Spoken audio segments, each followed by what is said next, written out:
பெரியாருடைய பிம்பத்தை மறுபடியும் அதே சொல்லை பயன்படுத்தினேன். அதை உடைத்தால் திமுக பற்றிய அல்லது அண்ணா திமுகவும் உட்பட திராவிட பிம்பத்தை உடைக்க முடியும் அப்படிங்கிற பாதையில் சீமான் போகிறது.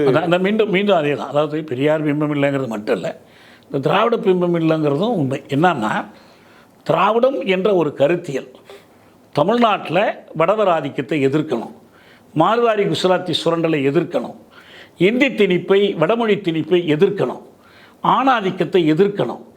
இந்த எதிர்ப்புகள் ஒரு நேர்நிறையாக ஒரு சமூக நீதி அரணாக உருவாயிருக்கு, உளவியலாகவே உருவாயிருக்கு. இப்போ நீங்கள் வடநாட்டில் போல் இங்கே வந்து செய்ய முடியாது. நீங்கள் வடநாட்டில் ஒரு தொடர் வண்டியில் பயணம் பண்ணிகிட்டு இருக்கிறீங்கன்னு வச்சுங்க, ஒரு சாமியார் வந்துட்டால் ஏந்திரிச்சு இடம் கொடுப்பாங்க, ஹே ராம் ஹே ராம் அப்படிமா. தமிழ்நாட்டில் திருட்டு போய் வந்திருக்கான் ஜாக்கிரதையாக இருப்பாங்க. இந்த மனநிலை இந்த மாறுபாடு எங்கேருந்து வருது? இந்த எச்சரிக்கை உணர்வு எப்படி வருது? சாமியார்னா திருடவன், அங்கேயும் அப்படி தான் இருக்கான்.